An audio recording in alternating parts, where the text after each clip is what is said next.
Well, good evening. If you've landed here, you've landed on Let's Talk News. I'm your host, I'm Leticia Remauro. We have a very sad day today. More of our military men and women, well, but men have been shot and killed, this time in Syria. There's been so much loss of life over the last few days.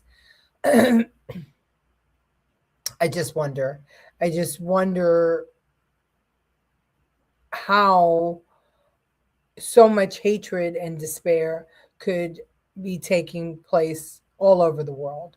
Um, from the beach, the 16 people that died in the Australian beach yesterday, day before, Brown University.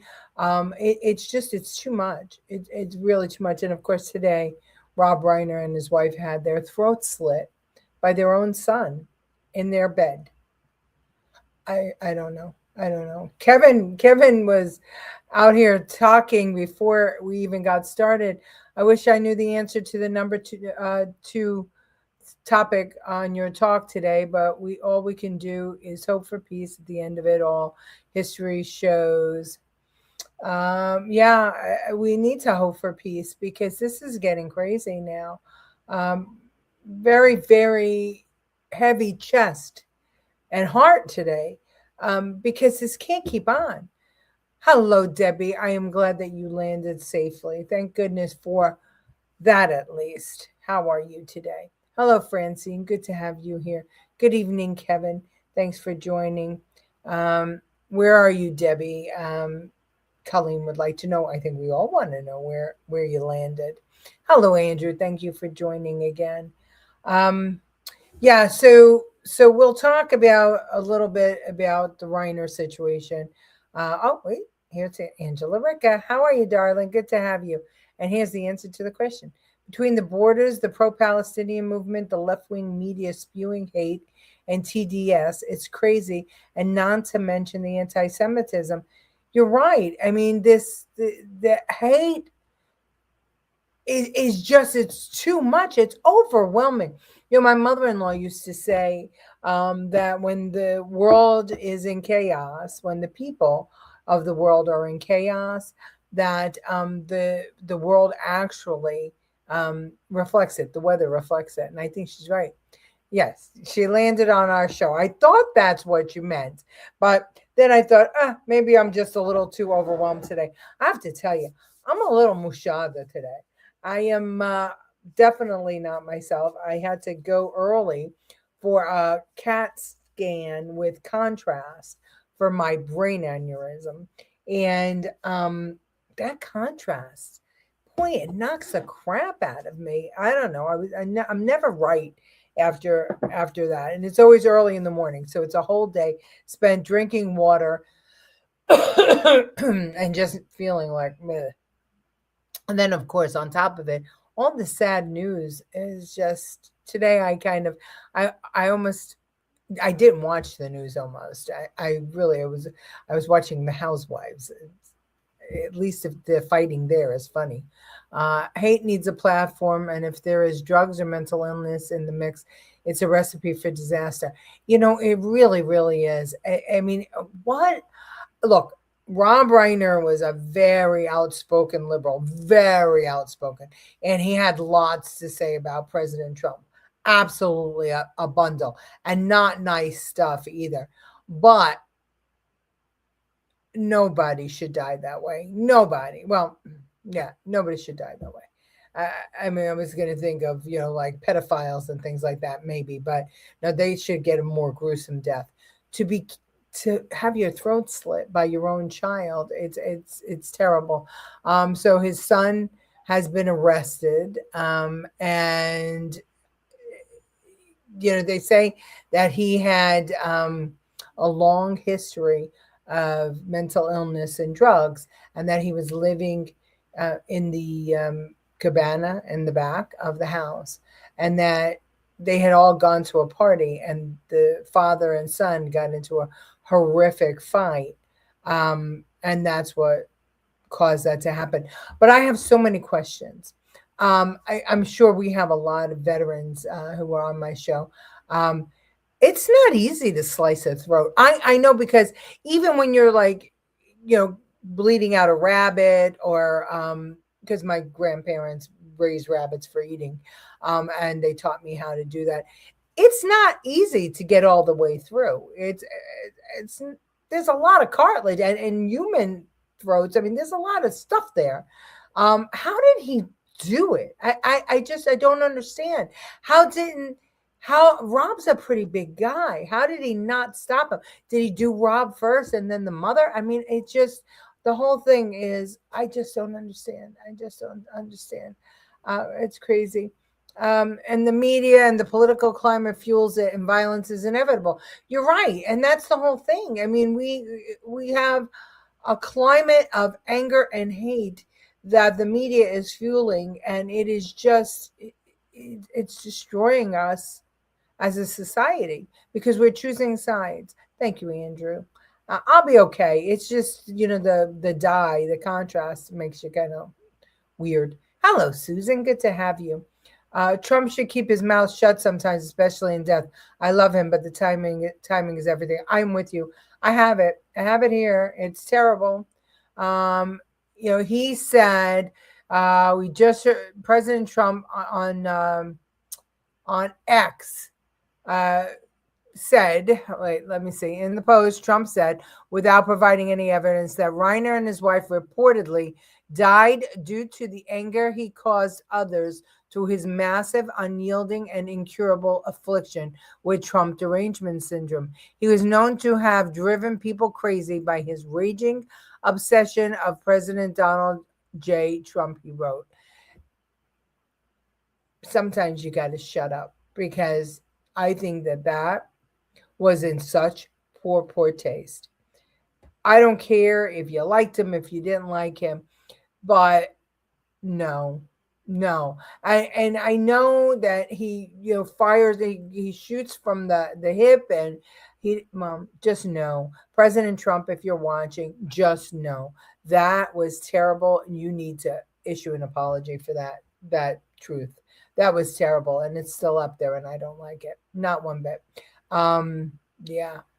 Let's see. Wait. Oh, I'm sorry. Wait, hold on a second. Maybe Rob was also medicated in a deep sleep, a really sharp knife, and a lot of incentive. Yeah, but what? Oh my God, I just can't even imagine you being so out of your mind that you're going to kill your parents like that. Doesn't our president realize he is also fueling the fire by what he says? I think he does, but that's the problem. I think that we get caught up, right? We're getting caught up in this frenzy of hate, in this frenzy of taking sides, of battling each other. That people who would normally not be so crass and terrible do those kinds of things. And I mean, listen, we all know that Trump is not polished at all, but that was uncalled for. I didn't like it. Rob Reiner, the meathead, will always be remembered. My sympathy, and may he be at peace. I don't know if he could be at peace. I mean, when it's your child that does it to you, I don't know. It is truly sad. Oh, it really is. It breaks my heart. Apparently, Rob Reiner was hospitalized for mental issues after the election. You know what? I wouldn't be surprised. I know that he said on Twitter that it was overwhelming for him, and he lost it on Twitter a couple of times. The president made it about him. Not good. Yeah, I'm with you, Deb. I'm absolutely with you. It you know the world lost Meathead, and he was a talented man. He gave us many great films, and the president should have just sent him off with well wishes and sorrow for the daughter and the son who's got to live with this.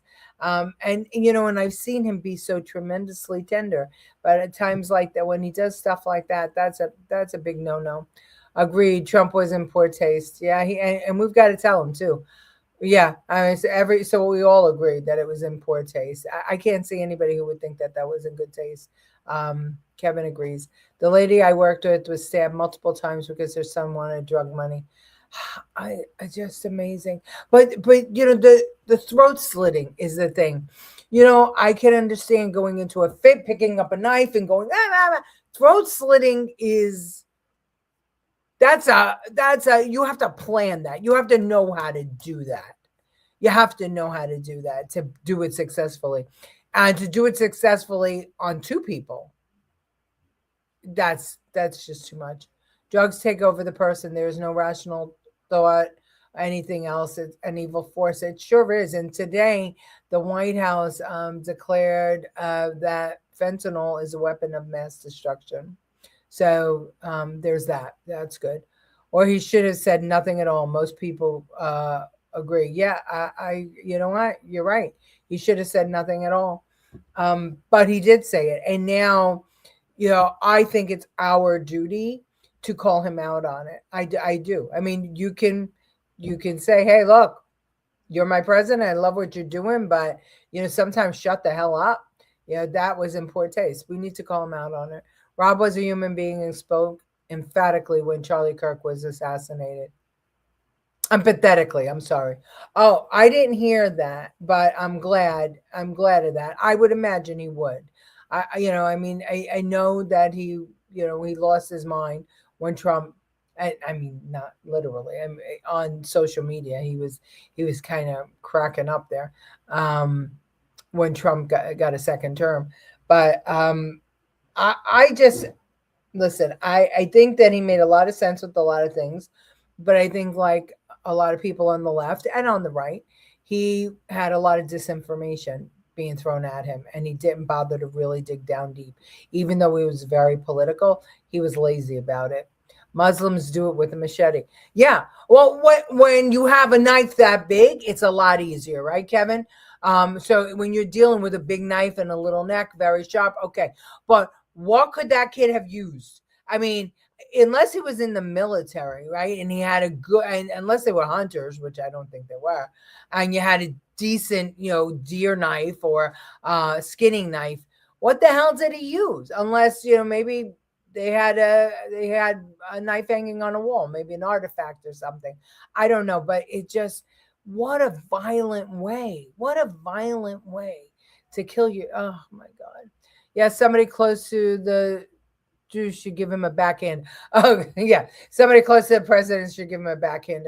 Um, Listen, I think that we should just let him know because it's okay to disagree when you have to do that. We have to do that sometimes, and I think that he needs to really understand that Rob Reiner was more than just his critic. He was a multifaceted person, and yes, I didn't agree with his politics, but as Deb rightfully said, he was a human being, and he deserves our sympathy, and his family deserves our support because that's just tragic. Death has nothing to do with politics. It shouldn't have, Deb, right?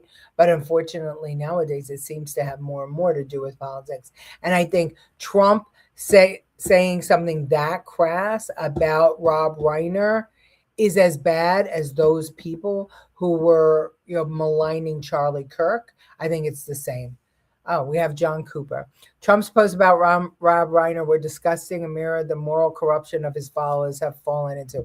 Not true, John, because we were just talking about that, and everybody here agrees that it was in very poor taste and that the president needs to apologize. So, see, you have to understand you can't just paint everybody with a broad brush, dear. But I don't blame you because you're part of the liberal lockstep where you all have to do the same thing and do, and mimic the same thing. We don't do that. We don't do that here. We agree. Trump should not have made that comment about Rob Reiner. He should have not made it about him. He should have made it about Rob and the country. So I think that we've about made our point on that one. But yesterday, after the show ended, um, I got a piece of information that I didn't play on the show. So I'm going to play it now.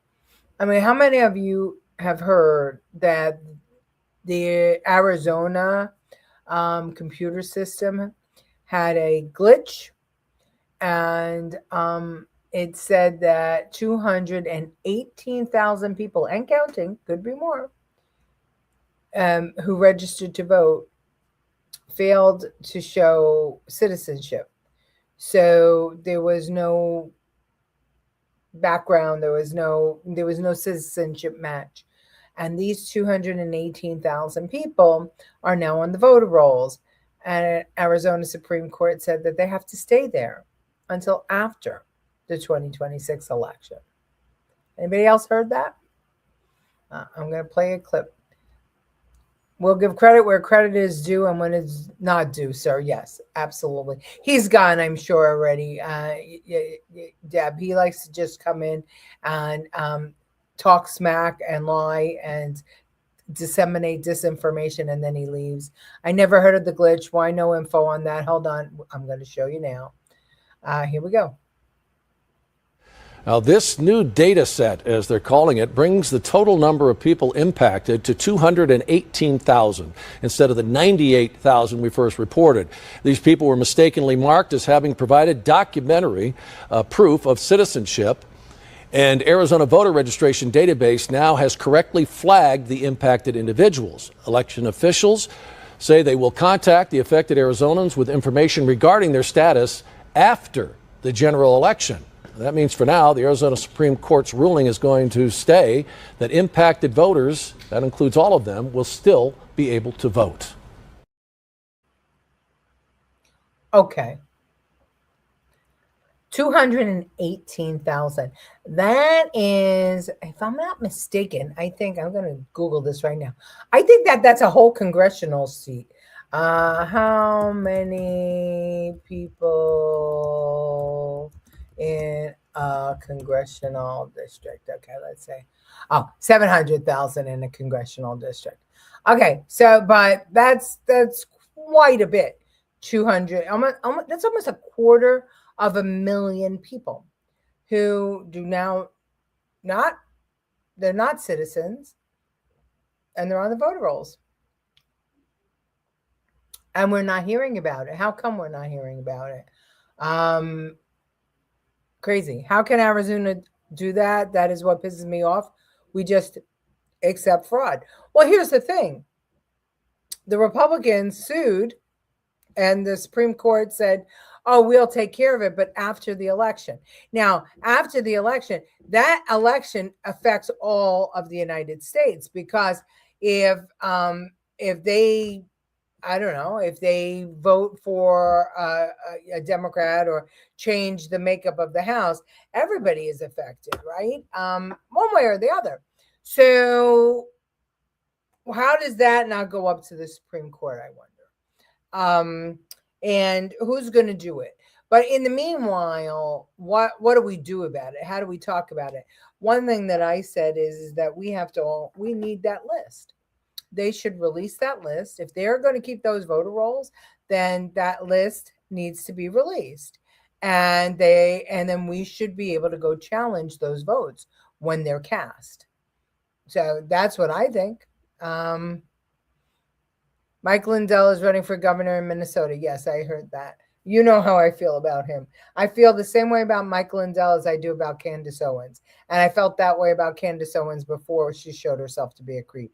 And yes, I heard all about her meeting with Erica Kirk, but I don't trust her. I don't like her. I think she's a lunatic. And I think she will do and say anything to get clicks. Lindell, I just don't think he has a strong relationship with sanity. I really think with all this violence and the political climate being what it is, there is a plan in place for a takeover of epic proportions. And I really started to think about this after Mamdani became the mayor of a major city, the financial capital of the world, and a DSA chapters, October 7th, etc. It's scary. I think you're absolutely right, Deb. This is planned. All of this is planned. I mean, the attacks are planned. The elections are planned. There are people who truly want to undermine America, and they will stop at nothing. And we talk about that on the show. We have for the last 5 years now. Unfortunately, Um, it's like anything else. We're conspiracy theorists. I'm a MAGA, so therefore this guy Cooper, he follows me around, and we're all no good because Trump said something wrong. It's what we all believe. You understand? So nobody takes us seriously. But this is a grand scheme. Clearly, money, um, getting everybody high, destroying the education system. It's a grand scheme to get rid of Western civilization, and they're achieving that in Canada, in Norway, in Denmark, in the UK, in France. It's crazy. They're achieving it. How do we deal with the criminals on the outside when we are infiltrated with criminals on the inside? That's my question. And it's not just city and state, it's global. Well, that's correct. And that's why, my husband, funny thing, but not so funny, he just keeps collecting ammunition because he feels strongly that we're going to need it. That's why I moved to South Carolina, free state. I own a gun. He owns a gun. We know how to protect ourselves. But at the end of the day, this is we can't just cocoon ourselves. This is about saving society. This is truly about saving society. And I'll say it again. Look back at Demolition Man, Sylvester Stallone. That was a movie that I feel like is coming to life right now in front of us. It needs to be before the election. How can they accept those votes? It has to be. Well, I don't know what can be before the election, except for it keeps on getting appealed, and then the Supreme Court acts on it. Otherwise, we have to go to Arizona and we have to challenge those voters. I used to like Candy, but she has gone off the rails big time. She did, but yeah, I just that was my feeling on her, and I guess it's just because I know so many people and I've seen so many people that I got an ick feeling about her. I get an ick feeling about Lindell too. By the way, on a lighter note, nice hat. Oh, thank you. My hair needs to be colored. And I was late sitting down, and this was the closest hat that was to me. So, yeah. Merry Christmas. I'm hoping for some Christmas cheer, but I don't feel like that there's a lot of Christmas cheer. All right. So, 113th Cavalry Regiment were attacked by a lone ISIS gunman on Saturday, December 13th in Palmyra, Syria. And the two fallen soldiers are Sergeant William Nathaniel Howard, he was 29, of Marshalltown, Iowa, and Sergeant Edgar Torres Tovar, 25, of Des Moines. Breaks my heart. Absolutely breaks my heart.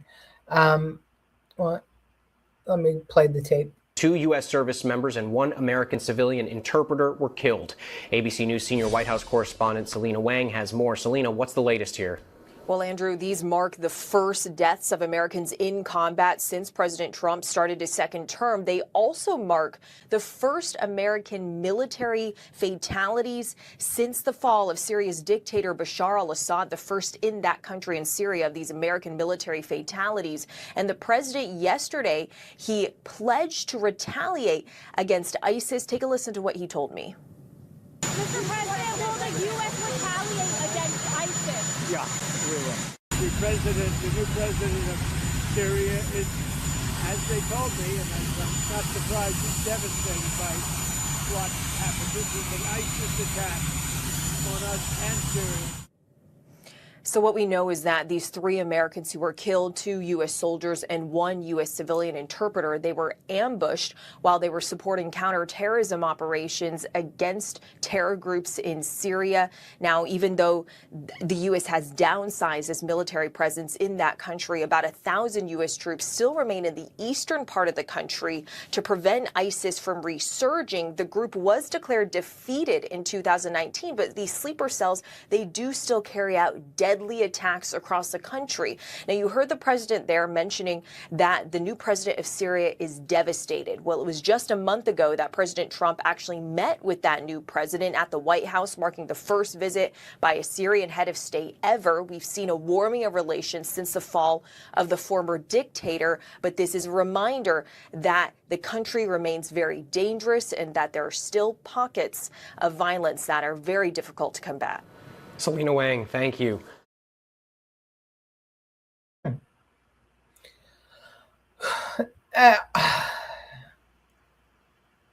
I don't love that we're now going to have to do something, take action in Syria, but I don't hate it either.